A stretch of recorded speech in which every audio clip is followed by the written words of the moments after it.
Halo, kembali lagi aku Bayu. Di video kali ini kita akan bahas estetika film Jepang. Yang dimana katanya film Jepang itu punya ending yang nggak jelas. Yuk kita kupas satu-satu dari segi ciri khas, pengaruh budaya, gaya penyutradaraan atau editingnya, dan juga respon penontonnya. Langsung aja ke pembahasannya. Pembahasan yang pertama kita akan bahas tentang ciri khas visual, narasi, dan juga karakternya. Ciri khas visualnya sendiri yaitu penuh dengan ruang kosong, di mana sinematografer Jepang itu sangat bisa memanfaatkan tentang negative space atau konsep Ma, di mana tujuan ruang kosong di frame tersebut itu bukan semata-mata kosong atau tidak ada elemen misengine-nya sama sekali, melainkan untuk membangun mood, suasana, atau juga ketegangan. Salah satu yang paling unik atau ikonik yaitu tatami shot ala sutradara yang bernama Yasujiro Ozu. Tatami shot adalah kamera yang ditaruh jajar sama orang yang duduk di tatami. Dari sisi lighting, mereka sering mainin kontras, high, atau low key lighting yang dramatis banget hasilnya, seperti film klasik hitam putih, warisan dari teater tradisional mereka. Sekarang kita akan bahas tentang narasinya. Jadi film Jepang sendiri itu bukan film yang ceritanya seperti cerita film Hollywood yang straightforward, tetapi alurnya lebih jarang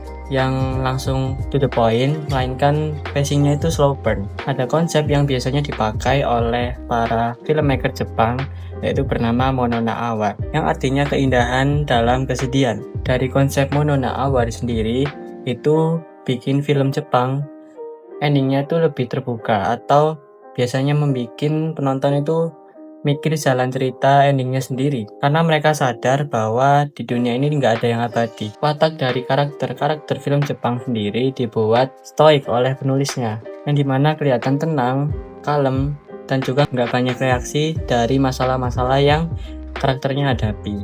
Selanjutnya kita akan memasuki pembahasan yang kedua, yaitu pengaruh film Jepang dari segi budaya, sejarah, dan juga nilai sosial. Secara budaya, pengaruh Zen Buddhisme dan juga Shinto itu sangat kental banget. Mereka juga punya konsep yang namanya wabi-sabi, yaitu mencari keindahan-keindahan yang ada dalam elemen-elemen yang udah nggak sempurna, rusak, atau juga usang. Sejarah Perang Dunia Kedua dan juga tragedi bom atom ninggalin bekas trauma mendalam yang ngaruh ke gaya film mereka. Makanya muncul genre yang namanya kaiju, yang familiar banget sama atau yang ikonik banget sama film Godzilla. Yang sebenarnya itu adalah manifestasi dari masyarakat Jepang yang takut sama radiasi nuklir dan kehancuran.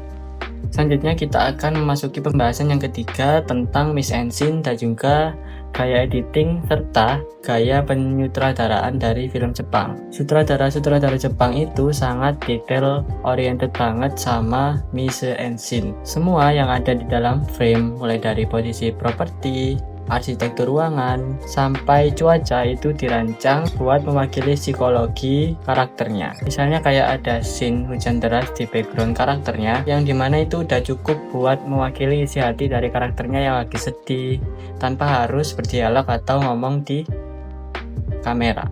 Nah, di tahap offline editing, ritme film Jepang itu beda jauh sama film Hollywood yang harus serba cepat masuk ke resolusi. Mereka suka banget pakai teknik pillow shots. Jadi di tengah-tengah adegan utama, tiba-tiba di-cut ke shot statis yang tunjukin jemuran baju, awan, atau rel kereta selama beberapa detik. Tujuan dari pillow shot sendiri itu sangat simpel, yaitu ngasih waktu buat penonton untuk nafas dan mencerna emosi sebelum lanjut ke scene berikutnya. Buat audionya, mereka itu sering banget naruh scene yang kosong tanpa audio atau scene yang hening. Keheningan itu dipakai sebagai instrumen buat ngebangun rasa sepi atau awkwardness. Kalaupun pakai musik, biasanya buat merangkum emosi yang gagal diomongin sama karakternya. Pembahasan yang keempat yaitu tujuan dari estetika film Jepang. Estetika film Jepang itu nggak cuma buat hiburan visual semata. Banyak yang dibikin sebagai bentuk meditasi yang ngajakin penonton merenung soal kehidupan,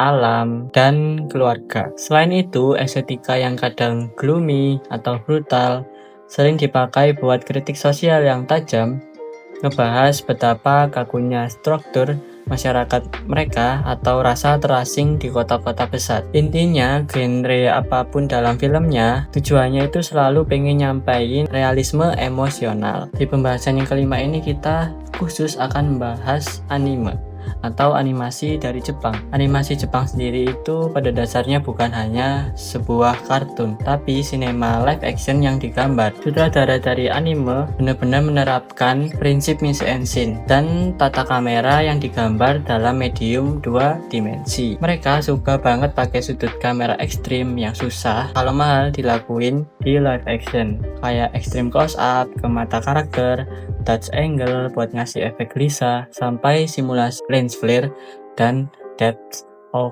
field atau bokeh pas tahap compositing. Terus lightingnya juga nerapin high or low key buat ngebangun dramatisasi scene. Kalau animasi barat kayak produksi dari Disney biasanya ngejar gerakan yang fluid atau realistis yang berjalan di 24 fps atau 24 frame per second. Anime justru memiliki ciri khas sendiri, yaitu limited animation. Mereka sering animasiin di 2 or 3 atau 8-12 gambar per detik. Awalnya dari teknik tersebut itu ingin untuk memotong budget dari produksinya, tapi jatuhnya malah punya ciri khas sendiri. Hasilnya, timing adegannya jadi kerasa punya impact. Pas adegan dialog, karakternya bisa statis banget, cuma mulut atau mata yang gerak. Tapi giliran ada action atau momen emosional, animasinya langsung dibikin super dinamis dan detail. Terus juga anime Jepang memiliki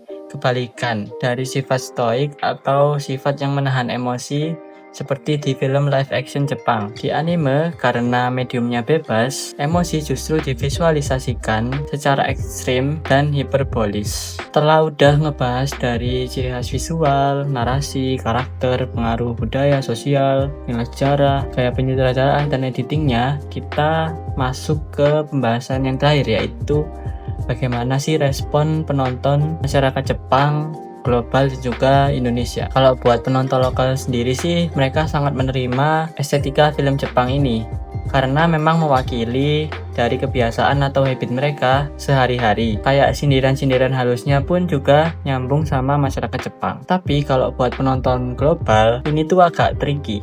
Apalagi buat penikmat film, art house, atau komunitas sinefil, estetika ini tuh dipuja-puja banget. Tapi buat penonton casual, yang biasanya disuapin alur yang straightforward kayak alur yang biasanya ada di film Hollywood, film Jepang sendiri sering dianggap ngebosenin atau nggak jelas endingnya, karena dari ciri khas narasi yang tadi, film Jepang lebih ke slow burn dan juga open ending. Walaupun kayak gitu, karena tema yang diangkat selalu universal tentang keluarga, kehilangan, dan juga cinta, estetika film Jepang tetap gampang tembus lintas budaya dan jadi banyak panutan filmmaker lainnya. Kesimpulannya, secara garis besar, estetika film Jepang, baik itu live action maupun anime, adalah tentang seni menahan diri. Kalau sinema Hollywood seringkali ngejar tontonan yang meledak-ledak dan serba cepat, film Jepang justru ngajarin kita buat nemuin keindahan di hal-hal yang sunyi, gak sempurna, dan fana lewat filosofi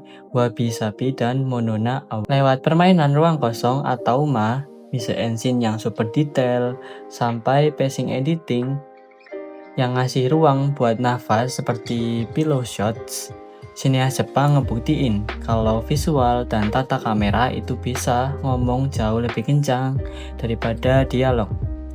Mereka menukar adegan aksi yang kinetik dengan realisme psikologis dan pengolahan batin karakter yang intens. Pada akhirnya, beda estetika sinema Jepang ini nggak cuma sekedar soal paham sejarah atau teknik visual aja.